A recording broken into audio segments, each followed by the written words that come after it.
So, andito tayo sa warehouse. So, hinahanap natin yung 5 truck na ipaayos sa atin. Ayan. Hinahanap natin yung mga plate number na sinend.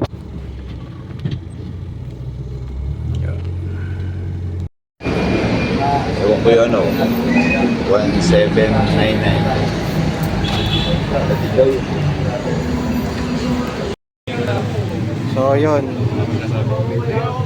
Sira yung bearing. Basag na rin. Tsaka po carbon, no? Iksini, basahan na rin ang last. Maiksi na rin, basahan lang. So, may tendency malambot na. Kaya papalitan na rin. So, ayan guys, overtime tayo.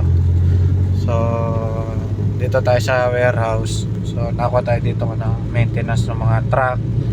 Kung ano yung pwedeng mga pagawa. So, ayan, marami yan. So, ngayon, pupunta natin yung ginagawa natin. So, ayan. Ayan, alternator. Ayan, pinalitan na lahat ng bearing, carbon, tapos pumuto kasi yung oil seal nya dito.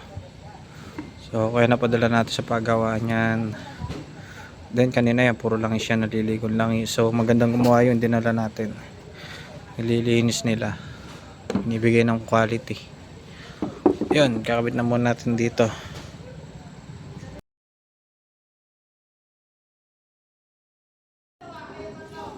Yun, overtime tayo guys.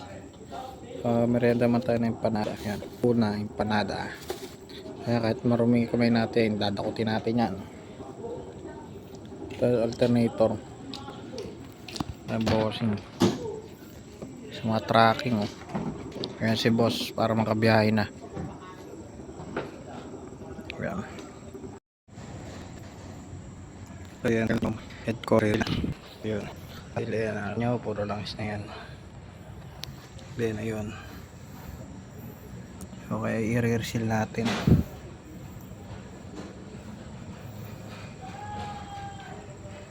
Yan na. O, nakabit na rin natin alternator.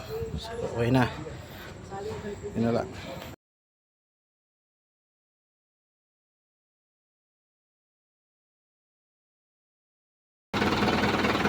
Kaya mandar na, oh. Natin wala ng katas. Kaling.